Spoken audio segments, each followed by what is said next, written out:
ഈശോമിശിഹായ്ക്ക് സ്തുതിയായിരിക്കട്ടെ. Lumen Cristo 101 ദിവസം കൊണ്ട് ബൈബിൾ പുതിയ നിയമം വായിച്ചു തീർക്കുന്ന വചന പദ്ധതിയിലേക്ക് ഏവർക്കും സ്വാഗതം. ഇന്ന് ദിവസം 84, 2 കോറിന്തോസ് അധ്യായങ്ങൾ 12ഉം 13ഉം വെളിപാട് 14-ാം അധ്യായമാണ് നാം ഇന്ന് വായിക്കുന്നത്. ബലഹീനതയിൽ ദൈവശക്തി എങ്ങനെ പൂർണ്ണമാകുന്നുവെന്നും അന്ത്യകാലത്തെ ന്യായവിധിയെക്കുറിച്ചും ഇന്ന് നമുക്ക് വായിക്കാം. 2 കോറിന്തോസ് അധ്യായം 12. ദർശനങ്ങളും വെളിപാടും. എനിക്ക് ആത്മപ്രശംസ ചെയ്യേണ്ടതുണ്ട്, പക്ഷേ അതുകൊണ്ട് പ്രയോജനമില്ല. എന്നാലും കർത്താവിന്റെ ദർശനങ്ങളിലേക്കും വെളിപാടുകളിലേക്കും ഞാൻ കടക്കട്ടെ. 14 വർഷം മുൻപ് 3-ാം സ്വർഗം വരെ ഉയർത്തപ്പെട്ട ഒരു മനുഷ്യനെ ക്രിസ്തുവിൽ എനിക്കറിയാം. ശരീരത്തോടു കൂടെയോ ശരീരം കൂടാതെയോ എന്നെനിക്കറിയില്ല, അത് ദൈവത്തിനെ അറിയൂ. ഈ മനുഷ്യനെ എനിക്കറിയാം. ശരീരത്തോടു കൂടെയോ ശരീരം കൂടാതെയോ എന്നെനിക്കറിയില്ല, അത് ദൈവത്തിനെ അറിയൂ. അവൻ പർദീസയിലേക്ക് ഉയർത്തപ്പെട്ടു. അവാച്യവും മനുഷ്യന് വിവരിക്കാൻ പാടില്ലാത്തതുമായ കാര്യങ്ങൾ അവൻ കേട്ടു. ഇവനെക്കുറിച്ച് ഞാൻ പ്രശംസിച്ചു പറയും. എന്നെക്കുറിച്ച് സ്വന്തം ബലഹീനതകളല്ലാതെ ആത്മപ്രശംസ ചെയ്യില്ല. ആത്മപ്രശംസ നടത്താൻ ഞാൻ ഇച്ഛിക്കുന്നെങ്കിൽ തന്നെ ഒരു ഭോഷനാകുകയില്ല. എന്തെന്നാൽ സത്യമായിരിക്കും ഞാൻ സംസാരിക്കുന്നത്. എന്നിൽ കാണുകയും എന്നിൽ നിന്ന് കേൾക്കുകയും ചെയ്യുന്നതിലധികമായി ആരും എന്നെപ്പറ്റി വിചാരിക്കാതിരിക്കേണ്ടതിന് ഞാൻ അതിൽ നിന്ന് പിന്മാറുന്നു. വെളിപാടുകളുടെ ആധിക്യത്താൽ ഞാൻ അഹങ്കരിക്കാതിരിക്കേണ്ടതിന് ശരീരത്തിൽ ഒരു മുള്ള് എനിക്ക് നൽകപ്പെട്ടിരിക്കുന്നു. അതായത് എന്നെ ശല്യപ്പെടുത്തുന്നതിനും ഞാൻ അഹങ്കരിക്കാതിരിക്കുന്നതിനും വേണ്ടിയുള്ള സാത്താന്റെ ദൂതൻ. അതെന്നെ വിട്ടകലാൻ വേണ്ടി 3 പ്രാവശ്യം ഞാൻ കർത്താവിനോട് അപേക്ഷിച്ചു. എന്നാൽ അവിടുന്ന് എന്നോട് അരുളി ചെയ്തു, നിനക്ക് എന്റെ കൃപ മതി. എന്തെന്നാൽ ബലഹീനതയിലാണ് ശക്തി പൂർണ്ണമാകുന്നത്.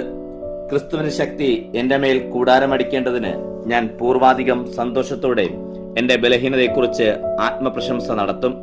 അതുകൊണ്ട് ബലഹീനതകളിലും ആക്ഷേപങ്ങളിലും ഞെരുക്കങ്ങളിലും പീഡനങ്ങളിലും അത്യാഹിതങ്ങളിലും ഞാൻ ക്രിസ്തുവിനെ പ്രതി സന്തോഷിക്കുന്നു. എന്തെന്നാൽ ബലഹീനനായിരിക്കുമ്പോഴാണ് ഞാൻ ശക്തനായിരിക്കുന്നത്. പൗലോസിന്റെ ഉത്കണ്ഠ. ഞാൻ ഒരു ഭോഷനായി പോയല്ലോ, നിങ്ങളാണ് അതിന് കാരണക്കാർ. എന്തെന്നാൽ നിങ്ങൾ എന്നെ പ്രശംസിക്കേണ്ടവരായിരുന്നു. ഞാൻ ഒന്നുമല്ലെങ്കിലും ഈ അപ്പോസ്തല പ്രമാണികളെക്കാൾ ഒട്ടും പിന്നിലല്ല. അടയാളങ്ങളിലും അത്ഭുതങ്ങളിലും ശക്തികളിലും കൂടെ എല്ലാ തരത്തിലുമുള്ള സഹനങ്ങളിലും അപ്പോസ്തലന്റെ അടയാളങ്ങൾ നിങ്ങൾക്കിടയിലുണ്ടായി. ഞാൻ നിങ്ങൾക്ക് ഒരു ഭാരമായി തീർന്നിട്ടില്ല എന്നതിലൊഴികെ മറ്റെന്തിലാണ് നിങ്ങൾക്ക് മറ്റു സഭകളെക്കാൾ കുറവ് വന്നിട്ടുള്ളത്? ആ അപരാധം എന്നോട് ക്ഷമിക്കുവിൻ. ഇതാ, ഞാൻ 3-ാം പ്രാവശ്യം നിങ്ങളുടെ അടുത്തേക്ക് വരാൻ തയ്യാറായിരിക്കുന്നു. ഞാനൊരു ഭാരമായിരിക്കുകയില്ല. എന്തെന്നാൽ ഞാൻ കാംക്ഷിക്കുന്നത് നിങ്ങളെയാണ്, നിങ്ങൾക്കുള്ളവയല്ല. മക്കൾ മാതാപിതാക്കന്മാർക്ക് വേണ്ടിയല്ല സമ്പാദിക്കേണ്ടത്, മറിച്ച് മാതാപിതാക്കന്മാർ മക്കൾക്ക് വേണ്ടിയാണ്. ഞാൻ അതീവ സന്തോഷത്തോടെ നിങ്ങളുടെ ആത്മാക്കൾക്ക് വേണ്ടി ചെലവഴിക്കുകയും എന്നെ തന്നെ സമർപ്പിക്കുകയും ചെയ്യും. ഞാൻ നിങ്ങളെ കൂടുതൽ സ്നേഹിക്കും തോറും കുറച്ചു മാത്രമാണോ ഞാൻ സ്നേഹിക്കപ്പെടേണ്ടത്? ഞാൻ നിങ്ങളെ ബുദ്ധിമുട്ടിച്ചിട്ടില്ല. എന്നാലും നിങ്ങളെ കൗളിപ്പിച്ച് സൂത്രത്തിൽ വശപ്പെടുത്തുകയായിരുന്നുവെന്ന് നിങ്ങൾ പറയുമായിരിക്കാം. നിങ്ങളുടെ അടുത്തേക്ക് അയച്ച ആരെങ്കിലും വഴി ഞാൻ നിങ്ങളെ വഞ്ചിച്ചുണ്ടോ? തീത്തോസ് പോകണമെന്ന് ഞാൻ നിർബന്ധിച്ചു. അവന്റെ കൂടെ ആ സഹോദരനെയും അയച്ചു. തീത്തോസ് നിങ്ങളെ വഞ്ചിച്ചില്ലല്ലോ. ഞങ്ങൾ ചരിച്ചത് ഒരേ ആത്മാവിലല്ലേ, ഒരേ കാൽപ്പാടുകളിലല്ലേ? നിങ്ങൾ നിങ്ങളുടെ മുൻപിൽ ഞങ്ങളെ തന്നെ ന്യായീകരിക്കുമായിരുന്നുവെന്നാണോ ഇത്രയും കാലം നിങ്ങൾ വിചാരിച്ചിരുന്നത്? പ്രിയപ്പെട്ടവരെ, ഞങ്ങൾ യഥാർത്ഥത്തിൽ നിങ്ങളുടെ പരിപോഷണത്തിന് വേണ്ടി ദൈവസമക്ഷം സമസ്തവും ക്രിസ്തുവിലാണ് പ്രസംഗിച്ചിരുന്നത്. ഒരുപക്ഷെ ഞാൻ വരുമ്പോൾ ഞാൻ ആഗ്രഹിക്കുന്ന നിലയിൽ നിങ്ങളെയും നിങ്ങൾ ആഗ്രഹിക്കുന്ന നിലയിൽ എന്നെയും കാണാതിരിക്കുമോ എന്ന് ഞാൻ ഭയപ്പെടുന്നു. കലഹവും അസൂയയും കോപവും മാത്സര്യവും അപവാദവും പരദൂഷണവും അഹന്തയും അസ്വസ്ഥതയും ആയിരിക്കുമോ കണ്ടെത്തുന്നത്? ഞാൻ വീണ്ടും നിങ്ങളുടെ അടുക്കൽ വരുമ്പോൾ എന്റെ ദൈവം എന്നെ നിങ്ങളുടെ മുൻപിൽ എളിമപ്പെടുത്തുമോ എന്നും, നേരത്തെ പാപം ചെയ്തവരും എന്നാൽ തങ്ങൾ മുഴുകിയ അശുദ്ധിയെക്കുറിച്ചും വ്യഭിചാരത്തെക്കുറിച്ചും വിഷയാക്സക്തിയെക്കുറിച്ചും മാനസാന്തരപ്പെടാത്തവരുമായ അനേകരെ ഓർത്ത് വിലവെക്കേണ്ടി വരുമോ എന്ന് ഞാൻ ഭയപ്പെടുന്നു. 2 കോറിന്തോസ് അധ്യായം 13. മുന്നറിയിപ്പുകൾ. 3-ാം പ്രാവശ്യമാണ് ഞാൻ നിങ്ങളുടെ അടുത്തേക്ക് വരുന്നത്. 2-3 സാക്ഷികളുടെ മൊഴിയിന്മേൽ ഏത് കാര്യവും സ്ഥിരീകരിക്കേണ്ടിയിരിക്കുന്നു. പാവം ചെയ്തവർക്കും മറ്റെല്ലാവർക്കും നേരത്തെ ഞാൻ മുന്നറിയിപ്പ് നൽകിയിട്ടുണ്ട്. എന്റെ 2ാം സന്ദർശന വേളയിൽ ഞാൻ ചെയ്തതുപോലെ ഇപ്പോൾ എന്റെ അസാന്നിധ്യത്തിലും അവർക്ക് ഞാൻ താക്കീത് നൽകുന്നു. ഞാൻ വീണ്ടും വന്നാൽ അവരെ വെറുതെ വിടുകയില്ല. ക്രിസ്തു എന്നിലൂടെ സംസാരിക്കുന്നു എന്നതിന് തെളിവാണല്ലോ നിങ്ങൾ ആഗ്രഹിക്കുന്നത്. നിങ്ങളെ സംബന്ധിച്ച് അവൻ ദുർബലനല്ല, ശക്തനാണ്. അവൻ ബലഹീനതയിൽ ക്രൂശിക്കപ്പെട്ടു, എന്നാൽ ദൈവത്തിന്റെ ശക്തിയാൽ ജീവിക്കുന്നു. അവനിൽ ഞങ്ങളും ബലഹീനരാണ്, എന്നാൽ നിങ്ങൾക്ക് വേണ്ടി ഞങ്ങൾ അവനോടുകൂടെ ദൈവത്തിന്റെ ശക്തിയിൽ ജീവിക്കും. നിങ്ങളുടെ വിശ്വാസത്തിലാണോ നിങ്ങളെന്ന് പരിശോധിക്കുവിൻ. നിങ്ങളെ തന്നെ പരീക്ഷിച്ചറിയുവിൻ. യേശുക്രിസ്തു നിങ്ങളിലുണ്ട് എന്ന് നിങ്ങൾക്ക് ബോധ്യമായിട്ടില്ലേ? ഇല്ലെങ്കിൽ നിങ്ങൾ തീർച്ചയായും പരാജിതരായിരിക്കുന്നു. ഞങ്ങൾ പരാജിതരല്ലെന്ന് നിങ്ങൾ ആഗ്രഹിക്കും എന്ന് ഞാൻ പ്രതീക്ഷിക്കുന്നു. എന്നാൽ നിങ്ങൾ തിന്മ പ്രവർത്തിക്കരുതെന്നാണ് ദൈവത്തോടുള്ള ഞങ്ങളുടെ പ്രാർത്ഥന. ഞങ്ങൾ വിജയികളായി കാണപ്പെടണമെന്നില്ല. ഞങ്ങൾ പരാജിതരായാലും നിങ്ങൾ നന്മ പ്രവർത്തിക്കണം. സത്യത്തിന് വേണ്ടിയല്ലാതെ സത്യത്തിനെതിരായി ഒന്നും ചെയ്യുക ഞങ്ങൾക്ക് സാധ്യമല്ല. ഞങ്ങൾ ബലഹീനന്മാരും നിങ്ങൾ ബലവാന്മാരായിരിക്കുമ്പോൾ ഞങ്ങൾ സന്തോഷിക്കുന്നു. നിങ്ങളുടെ പൂർണ്ണതയ്ക്ക് വേണ്ടി ആണ് ഞങ്ങൾ പ്രാർത്ഥിക്കുന്നത്. ഞാൻ വരുമ്പോൾ കാർക്കശ്യത്തോടെ അധികാരം പ്രയോഗിക്കാതിരിക്കേണ്ടതിന് നിങ്ങളിൽ നിന്ന് അകലെയായിരിക്കുമ്പോൾ ഇത് എഴുതുന്നു. കർത്താവ് എന്നെ അധികാരപ്പെടുത്തിയിരിക്കുന്നത് നിങ്ങളെ പണിതുയർത്താനാണ്, ഇടിച്ചു തകർക്കാനല്ല. അഭിവാദനങ്ങൾ. അവസാനമായി സഹോദരരെ, സന്തോഷിക്കുവിൻ, പൂർണ്ണരാകുവിൻ, പരസ്പരം ആശ്വസിക്കുവിൻ, ഏകമനസ്കാരായിരിക്കുവിൻ, സമാധാനത്തിൽ വർദ്ധിക്കുവിൻ. സ്നേഹത്തിന്റെയും സമാധാനത്തിന്റെ ദൈവം നിങ്ങളോടുകൂടെ ഉണ്ടായിരിക്കും. വിശുദ്ധ ചുംബനം കൊണ്ട് അന്യോന്യം അഭിവാദനം ചെയ്യുവിൻ. വിശുദ്ധരെല്ലാവരും നിങ്ങളെ അഭിവാദനം ചെയ്യുന്നു. കർത്താവായ യേശുക്രിസ്തുവിന്റെ കൃപയും ദൈവത്തിന്റെ സ്നേഹവും പരിശുദ്ധാത്മാവിന്റെ സംസർഗവും നിങ്ങളേവരോടും കൂടെ ഉണ്ടായിരിക്കട്ടെ.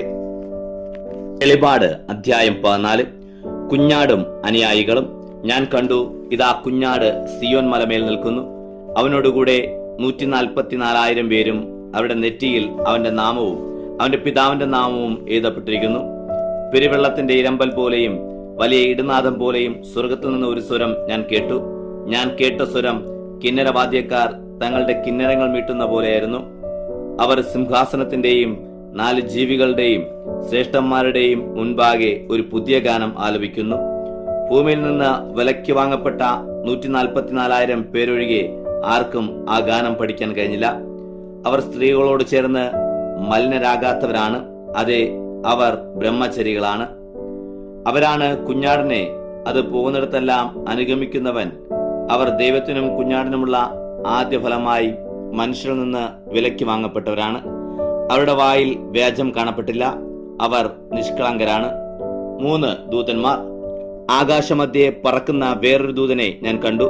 ഭൂവാസികളോടും ഓരോ ജനതയോടും ഗോത്രത്തോടും ഭാഷയോടും ജനത്തോടും വിളംബരം ചെയ്യാനുള്ള ഒരു സനാതന സുവിശേഷം അവന്റെ പക്കലുണ്ട്. അവൻ ഉച്ചസ്വരത്തിൽ പറയുന്നു, ദൈവത്തെ ഭയപ്പെടുകയും അവിടത്തേക്ക് മഹത്വം നൽകുകയും ചെയ്യുവിൻ. എന്തെന്നാൽ അവിടുത്തെ വിധിയുടെ മണിക്കൂർ വന്നു കഴിഞ്ഞു.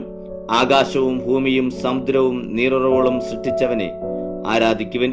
2ാമതൊരു ദൂതൻ ഇങ്ങനെ പറഞ്ഞുകൊണ്ട് അനുഗമിച്ചു, ഫോഗാക്സയുടെ വീഞ്ഞ് സകല ജനതകളെയും കുടിപ്പിച്ചിരുന്ന മഹാബാബുലോൺ വീണുപോയി. 3ാമതൊരു ദൂതൻ ഉച്ചസ്വരത്തിൽ പറഞ്ഞുകൊണ്ട് അവരെ അനുഗമിച്ചു, ആരെങ്കിലും മൃഗത്തെയോ അതിന്റെ പ്രതിമയോ ആരാധിക്കുകയോ നെറ്റിയിലോ കൈയിലോ അടയാളം സ്വീകരിക്കുകയോ ചെയ്താൽ ദൈവകോപത്തിന്റെ വീഞ്ഞ് അവിടത്തെ ക്രോധത്തിന്റെ പാനപാത്രത്തിൽ അവൻ കലർപ്പില്ലാതെ പകർന്നൊടുക്കും. വിശുദ്ധ ദൂതന്മാരുടെയും കുഞ്ഞാടിന്റെയും മുൻപാകെ അഗ്നിയാലും ഗന്ധകത്താലും അവൻ പീഡിപ്പിക്കപ്പെടുകയും ചെയ്യും. അവരുടെ പീഡനത്തിന്റെ പുക എന്നേക്കും ഉയരുന്നു.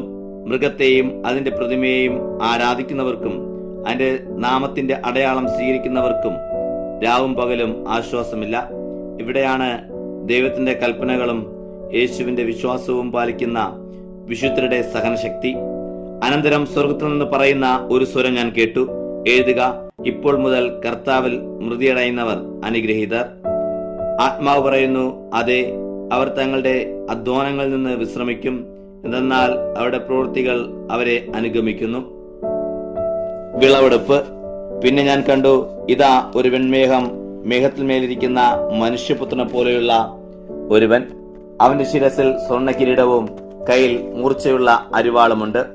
മറ്റൊരു ദൂതൻ മേഘത്തിന്മേൽ ഇരിക്കുന്നതിനോട് ഉച്ചസ്വരത്തിൽ വിളിച്ചു പറഞ്ഞുകൊണ്ട്, ദേവാലയത്തിൽ നിന്ന് പുറത്തു വന്നു. നിന്റെ അരിവാൾ എടുക്കുക, കൊയ്യുക, എന്തെന്നാൽ കൊയ്യാനുള്ള മണിക്കൂർ വന്നു കഴിഞ്ഞു. ഭൂമിയിലെ വിളവ് പാകമായിരിക്കുന്നു. അപ്പോൾ മേഘത്തിന്മേൽ ഇരിക്കുന്നവൻ തന്റെ അരിവാൾ ഭൂമിയിലേക്ക് എറിയുകയും ഭൂമി കൊയ്യപ്പെടുകയും ചെയ്യും. സ്വർഗത്തിലെ ദേവാലയത്തിൽ നിന്ന് മറ്റൊരു ദൂതൻ ഇറങ്ങി വന്നു. അവനും മൂർച്ചയുള്ള അരിവാൾ ഉണ്ടായിരുന്നു. വേറൊരു ദൂതൻ ബലിപീഠത്തിന് പുറത്തു വന്നു. അവന് അഗ്നിയുടെ മേൽ അധികാരമുണ്ടായിരുന്നു. മൂർച്ചയുള്ള അരിവാളുള്ളവനോട് അവൻ ഉച്ചസ്വരത്തിൽ വിളിച്ചു പറഞ്ഞു, നിന്റെ മൂർച്ചയുള്ള അരിവാൾ അയച്ച് ഭൂമിയിലെ മുന്തിരിക്കുലകൾ ശേഖരിക്കുക, എന്തെന്നാൽ മുന്തിരിഫലങ്ങൾ പാകമായിരിക്കുന്നു. അപ്പോൾ ദൂതൻ തന്റെ അരിവാൾ ഭൂമിയിലേക്ക് എറിഞ്ഞു. ഭൂമിയിലെ മുന്തിരിവിള ശേഖരിച്ച് ദൈവകൂപത്തിന്റെ വലിയ മുന്തിരിച്ചക്കിലിട്ട് പട്ടണത്തിന് വെളിയിൽ മുന്തിരിച്ചക്ക് ചവിട്ടിക്കഴിഞ്ഞു. ചക്കിൽ നിന്ന് കുതിരകളുടെ കടിഞ്ഞാൻ വരെ ഉയരത്തിൽ 1600 സ്ഥാദിയോൺ നീളത്തിൽ രക്തപ്രവാഹമുണ്ടായി. സ്തോത്രം, യേശുവേ നന്ദി, യേശു ആരാധന, ആരാധന, ആരാധന. ഇന്നത്തെ വായന ഇവിടെ അവസാനിക്കുമ്പോൾ കുറവുകളിൽ ദൈവകൃപയിൽ ആശ്രയിക്കാനും വിശുദ്ധിയിൽ ജീവിക്കുവാനും ഇന്നത്തെ വായന നമ്മെ ഓർമ്മിപ്പിക്കുന്നു. ദൈവത്തിന് മഹത്വം.